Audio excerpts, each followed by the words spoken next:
My name is Olivia Bennett, and if you had asked me a few years ago what the hardest battle of my life would be, I never would have guessed the answer.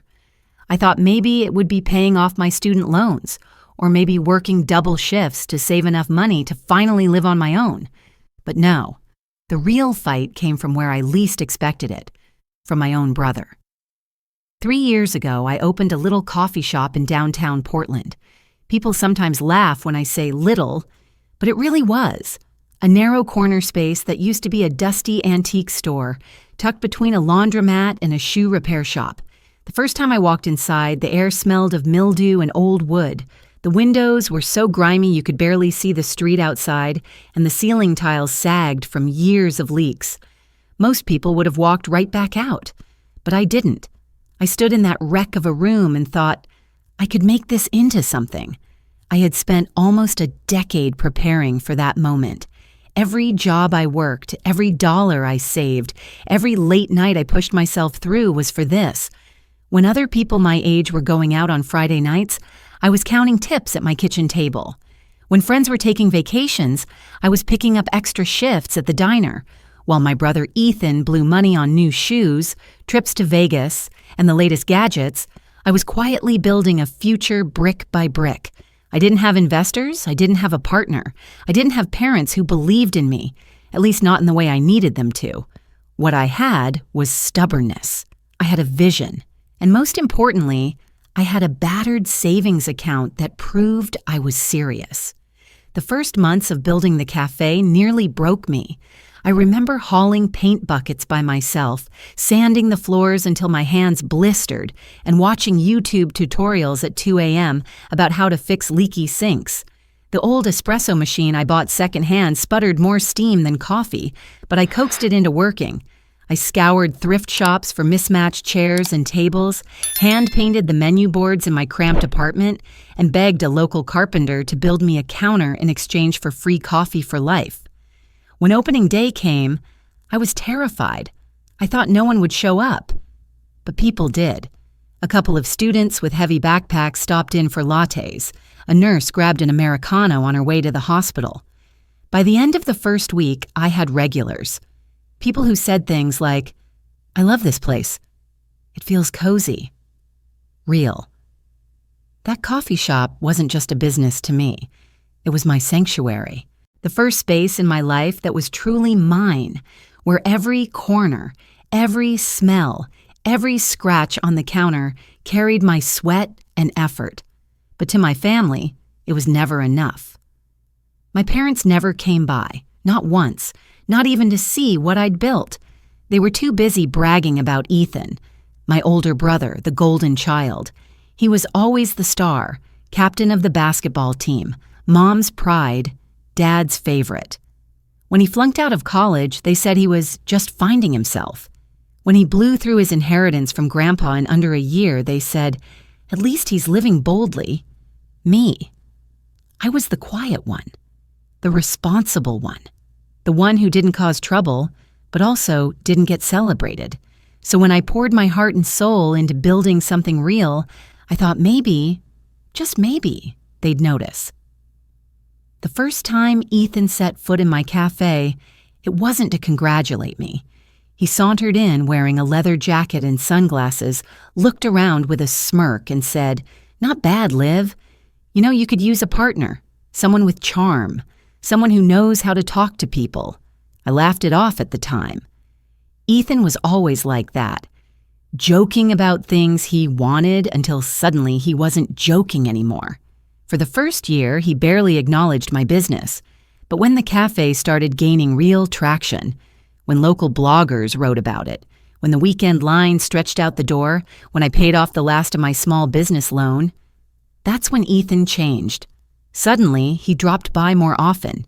He brought friends, bragged that his sister owned the hottest little cafe in town, and hinted that he'd help me get it off the ground.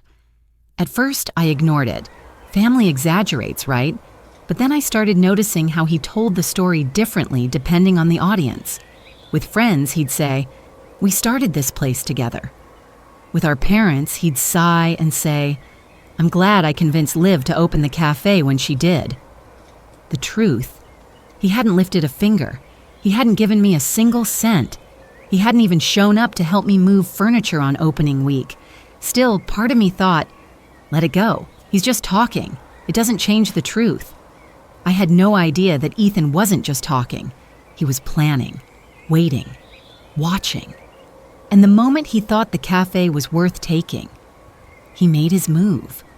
If part 1 of my story was about building something from nothing, part 2 was about watching that something get threatened from the inside, by blood, by family, by the very people who were supposed to cheer me on.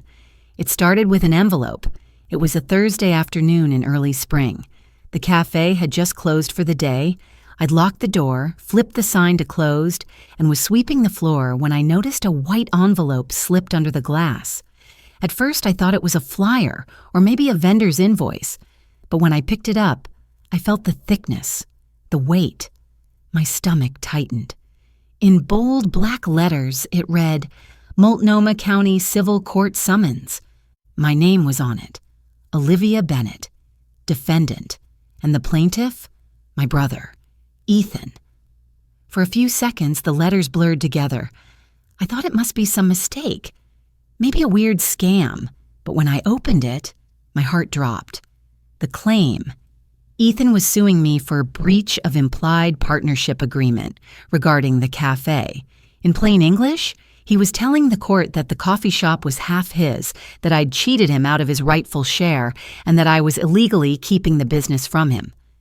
I sank into one of the chairs, the broom clattering to the floor. My mind spun. Implied partnership? There had never been an agreement, no contract, no handshake deal, nothing. Ethan had never worked a single day behind the counter, never paid for a single bag of beans. But in black and white, in legal language, it looked serious, real, dangerous. The next day, it got worse. My parents called, or rather, my mother called. I remember her voice, sharp, clipped, like she was holding back tears, but also anger. Olivia, she said, how could you do this to your brother? I froze. Do what? Steal from him, she snapped. That cafe was always meant to be shared. Ethan told us everything. He said you promised him half, that you shut him out once the business took off. Is that true? My throat went dry. No, Mom. That's not true. There was never a promise. Never. But she didn't want to hear it. She kept talking, throwing words like selfish, ungrateful, and cold-hearted into my ear until I couldn't breathe. When she finally hung up, I stared at the silent phone in my hand, realizing something. They weren't on my side. Later, I found out they had agreed to testify for Ethan, my own parents ready to swear under oath that I had cheated their son. For the first time since I opened the cafe, I cried, not because of Ethan's lawsuit, but because of the crushing loneliness of realizing that the people who should have stood beside me were already lined up against me. The weeks leading up to the first hearing were a blur of whispers and side glances. Ethan wasn't quiet about it. He bragged in bars, in coffee shops, even online, painting himself as the victim.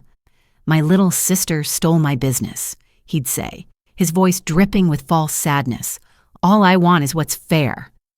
People I barely knew started asking me questions. Regular customers gave me sympathetic looks. Some even said, I didn't know you two owned this place together. That was the worst part. The way lies spread faster than truth. Every night I went home with a pit in my stomach.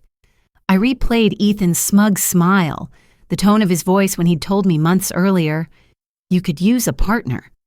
At the time, I thought he was joking. Now I realized he'd been planting seeds, setting the stage, rewriting history in his favor. And I'd been too busy working, too busy building to see it coming. The day of the preliminary hearing arrived faster than I was ready for.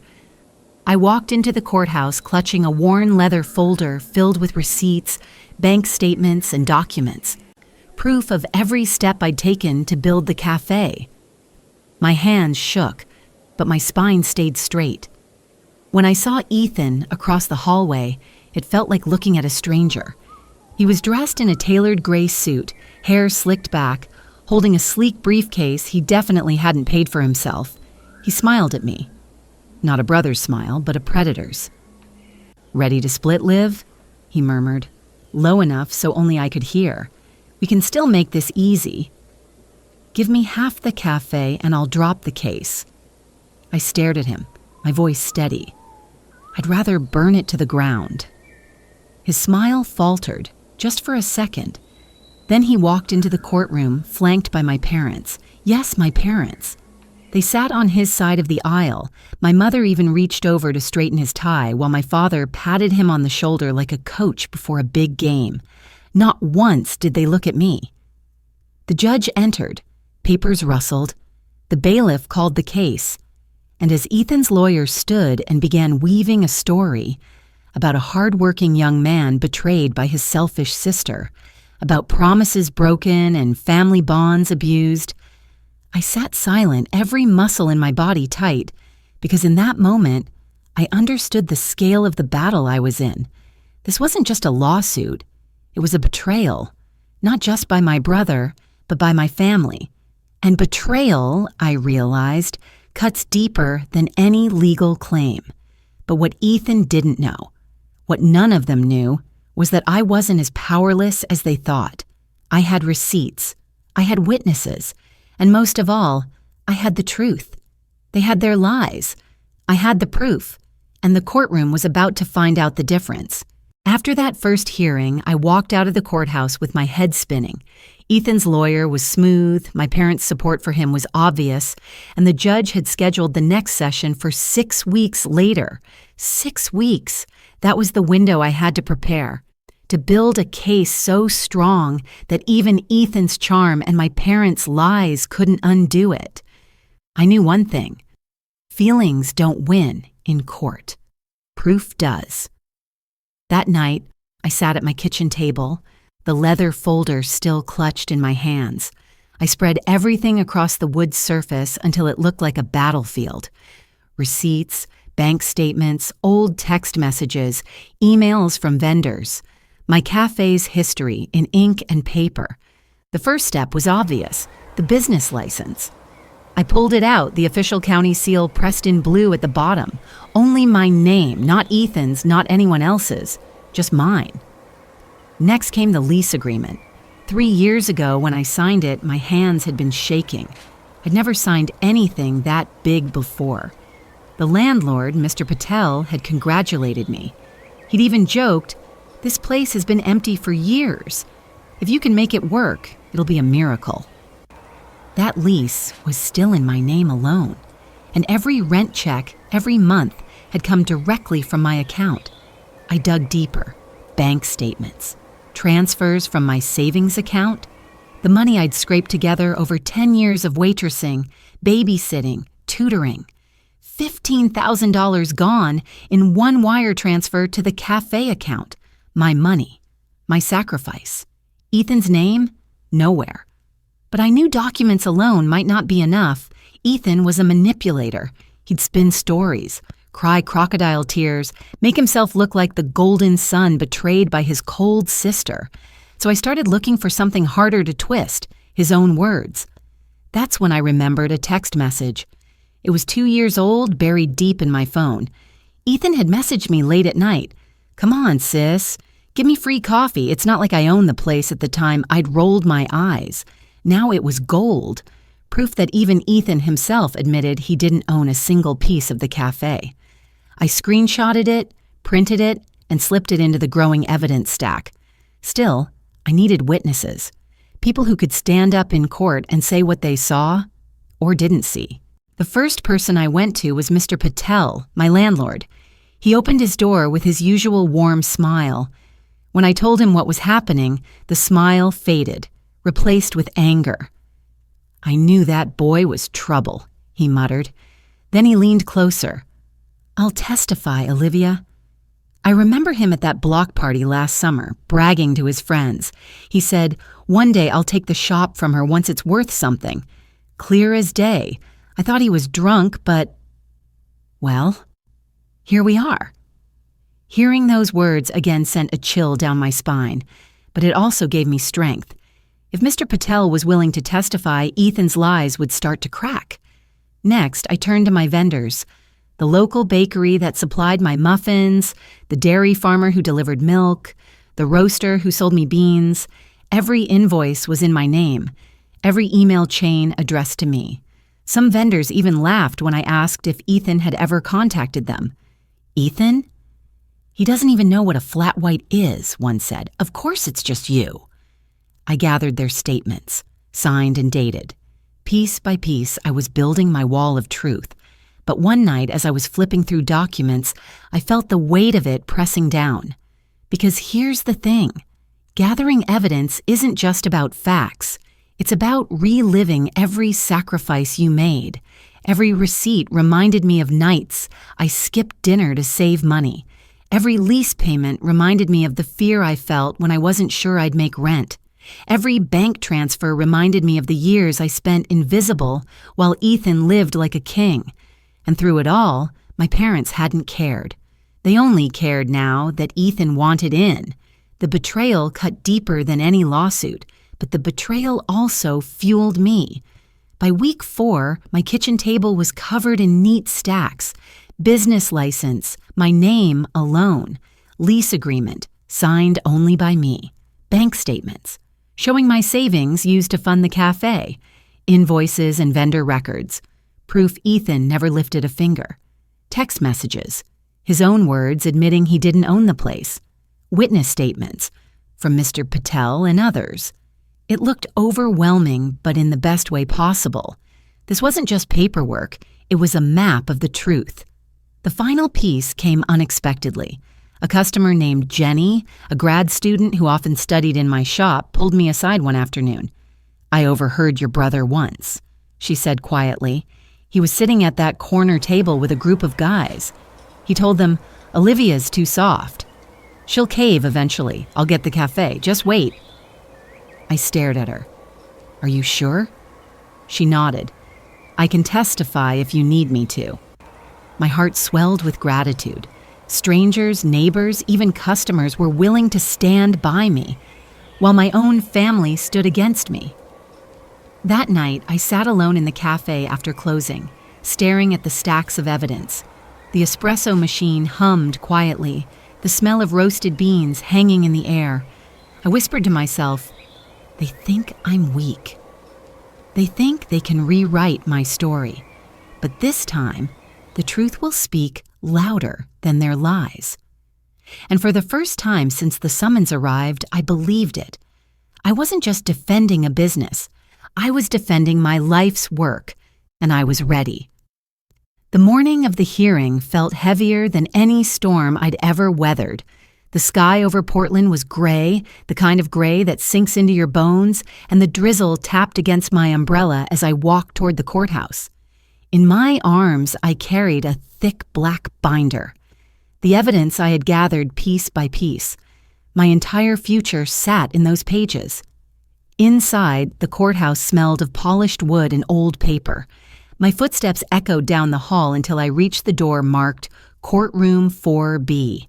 That's where I saw them. Ethan stood at the far end of the hallway in a charcoal suit, hair slicked back, tie knotted perfectly.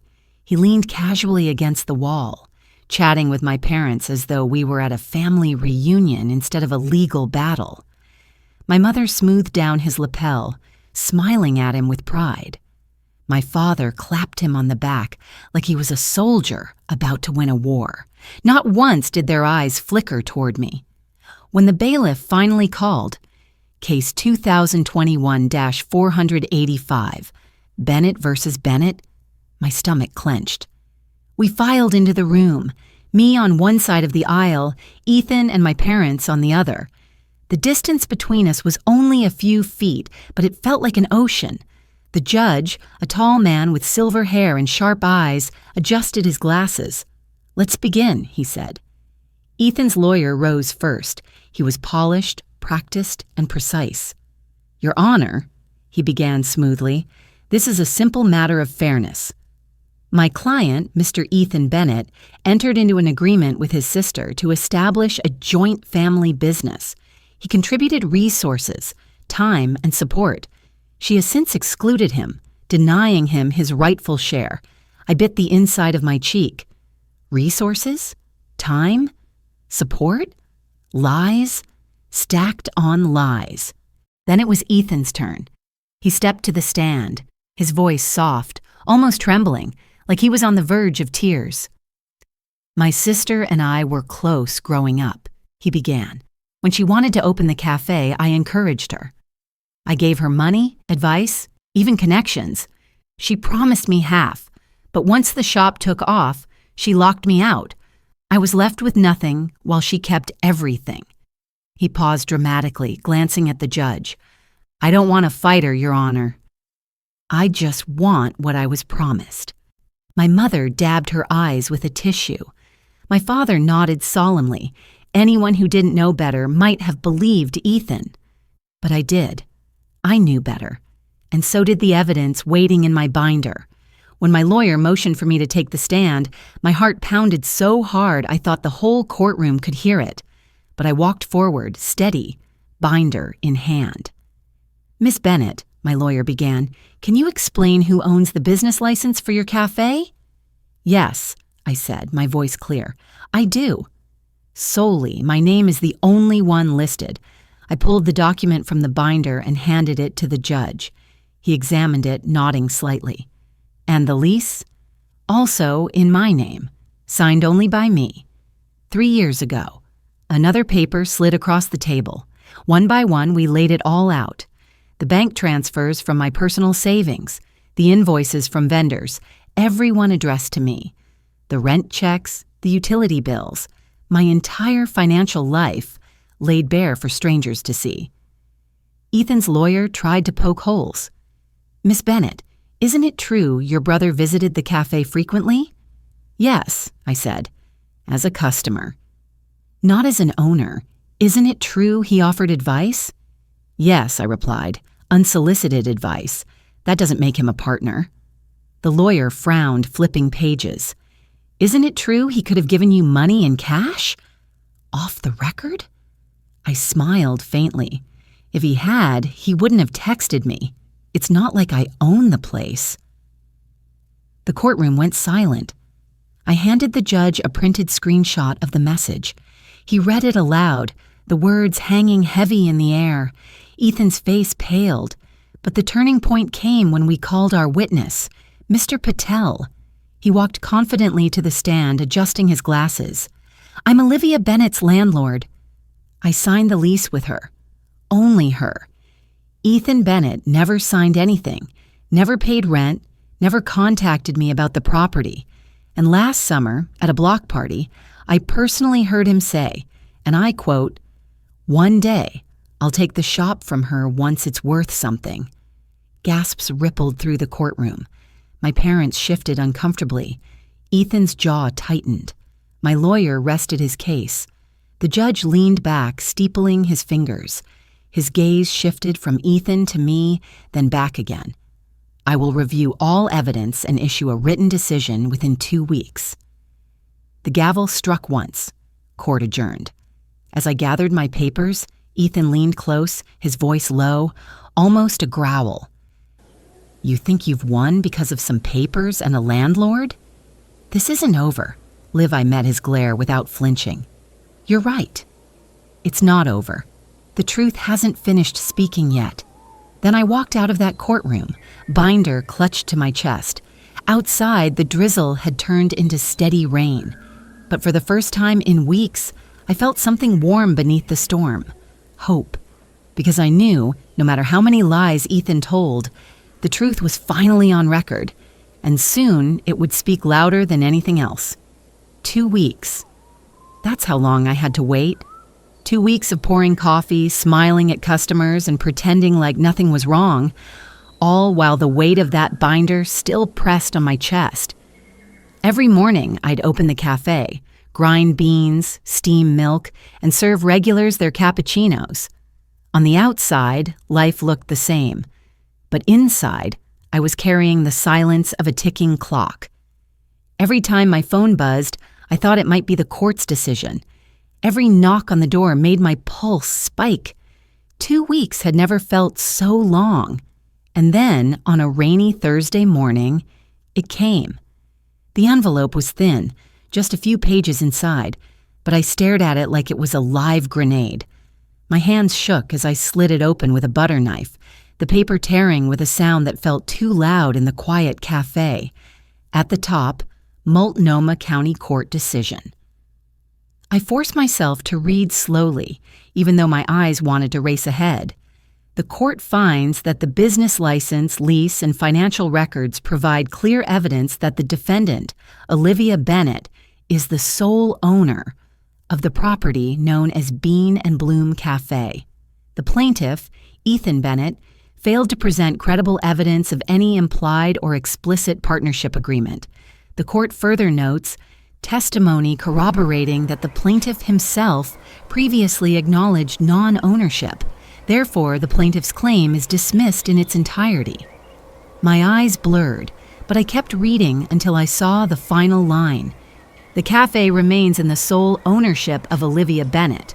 I sank into a chair, the paper trembling in my hands. For the first time in months, I let myself exhale. I had won. An hour later, my lawyer called. "Congratulations, Olivia," she said, her voice warm with pride. "This isn't just a win, it's a statement." The judge didn't just dismiss Ethan's claim, he recognized the lies. "That matters," I thanked her, but my voice cracked halfway through, because winning felt strange.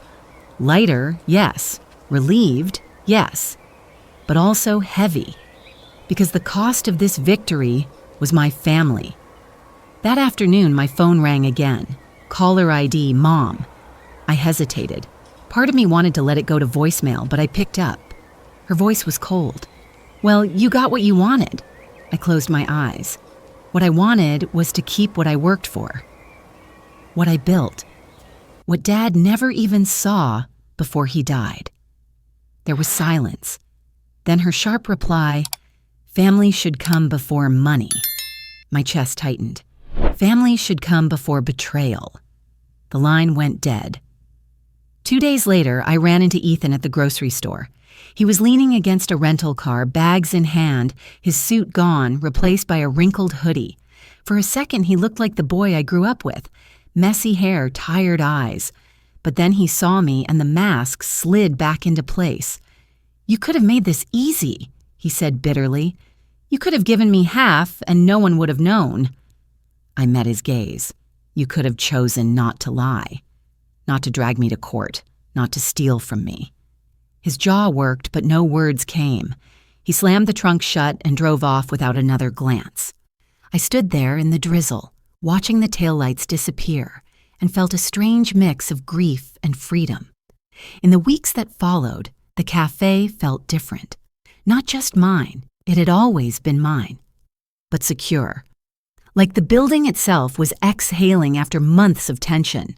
Customers kept coming, some offering quiet congratulations, others slipping me notes that said things like, "We're proud of you for standing your ground." Neighbors brought pies, jars of jam, even flowers. Mr. Patel stopped by with a bag of coffee beans he'd roasted himself. "For the fighter," he said with a wink. And for the first time in a long time, I felt seen. But late at night, when the shop was quiet and the espresso machine had gone cold, I still felt the ache.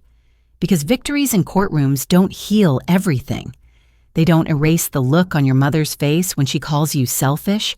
They don't bring back the bond you once shared with your brother before greed hardened his eyes. Winning had given me back my cafe, but it had cost me my family.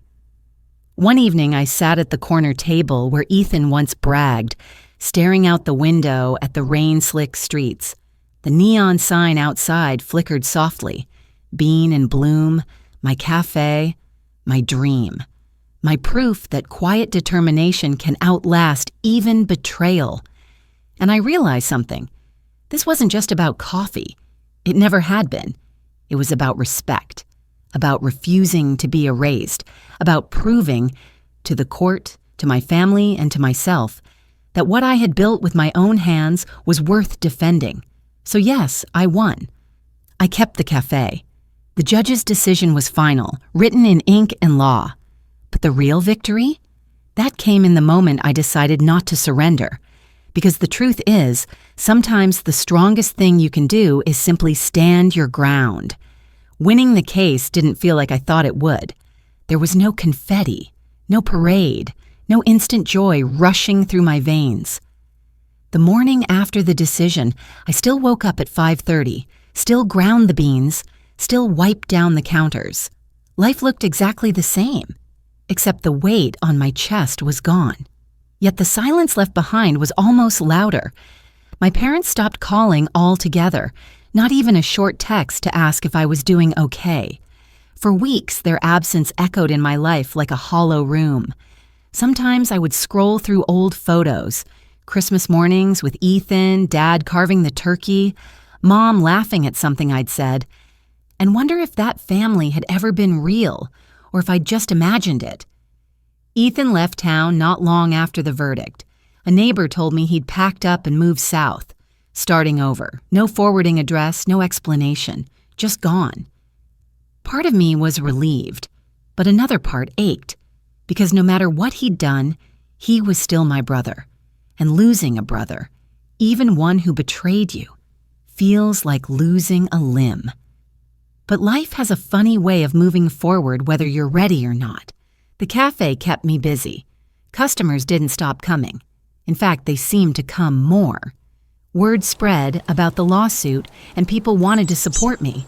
Some slipped $20 tips into the jar with notes that said things like, "Stay strong," or "Don't let anyone take this from you." Others brought baked goods, flowers, or simply sat down at a table and said, "We're glad you're still here." Slowly, my cafe transformed into more than a business. It became a community, a place where people gathered not just for caffeine, but for connection. Friday nights turned into open mic sessions where local musicians played. Students spread their textbooks across the mismatched tables, nurses came in after late shifts for quiet cups of tea, and families treated the cafe like a second living room. For the first time, I felt like I had a family again, one I had built myself. Still, the hurt lingered. Sometimes I'd wake in the middle of the night, replaying the courtroom scenes in my head. Ethan's fake tears, my mother's voice calling me selfish, the moment my father refused to look at me. Betrayal doesn't just vanish with a judge's signature. It stays, like a scar under the skin. But over time, the ache dulled. Not because I forgot, but because I filled the emptiness with something stronger. Resilience. One winter afternoon when the cafe was slow, I pulled out a notebook and began writing down everything I'd been through. Not for a book, not for an article, just for me. Page after page poured out. The nights I saved pennies in a jar, the terror of signing the lease, the shock of the summons, the evidence I'd gathered, the moment I heard the judge say the words, "Case dismissed." When I finished, I closed the notebook and felt lighter, like I'd placed the burden onto paper, leaving my shoulders free. Months later, I saw Ethan again. It was at the hardware store. He was thinner, his hair longer, his eyes shadowed. For a second, neither of us moved. Then he gave me a crooked half-smile. "I heard the DA dropped everything," he said. "No charges." I nodded. I figured. He shifted on his feet. I didn't think it would go that far. Mom pushed it more than I did. I almost laughed, not out of humor, but disbelief. "You could have stopped it, Ethan, but you didn't." He looked down, silent for a long moment. Then he said quietly, "Yeah, I know." And just like that, he turned and walked away. I watched him go, and I realized something. I didn't feel anger anymore, just a kind of tired acceptance. Some people don't change, no matter how much you want them to. By spring, the cafe had become more than I ever dreamed. I started hosting Saturday workshops for local artisans, letting them sell crafts and baked goods. We pushed tables together for potlucks, lit candles in mason jars, and laughed late into the night. It wasn't the family I was born into, but it was the family I chose. And maybe that mattered more. I still keep the binder of court documents in the cabinet under my desk, not as a trophy, but as a reminder that I fought, that I stood my ground, that I didn't let someone else rewrite my story. Because here's the truth. Healing isn't about going back to the way things were. It's about learning to live with how things are now and finding peace anyway. One evening, as the sun set behind the Portland skyline, I stood in the cafe doorway holding a cup of coffee. The neon sign buzzed softly above me. The air smelled of roasted beans and fresh pastries. Inside, laughter echoed from a group of regulars playing cards. For the first time in months, I wasn't thinking about courtrooms or betrayal. I wasn't thinking about Ethan or my parents. I was simply home. And in that quiet moment, I realized the real victory wasn't the judge's ruling. The real victory was reclaiming myself. Because in the end, this story was never just about coffee. It was about dignity, about resilience, about refusing to let betrayal define me, and about learning that sometimes the family you build matters more than the family you lose. This wasn't just a story about coffee or even about a business. It was about dignity, about refusing to let betrayal erase years of sacrifice. I learned that sometimes the deepest wounds don't come from strangers. They come from family. And still, we have the right to stand our ground. If you've ever been forced to defend what's yours, not out of greed, but out of survival, then you know what I mean. Remember, the truth has a way of finding its voice even when people try to bury it. And no matter who turns against you, your work, your voice, your life are worth protecting. Thank you for watching. If this story spoke to your heart, please like, share, and subscribe for more real stories of quiet strength and unexpected justice.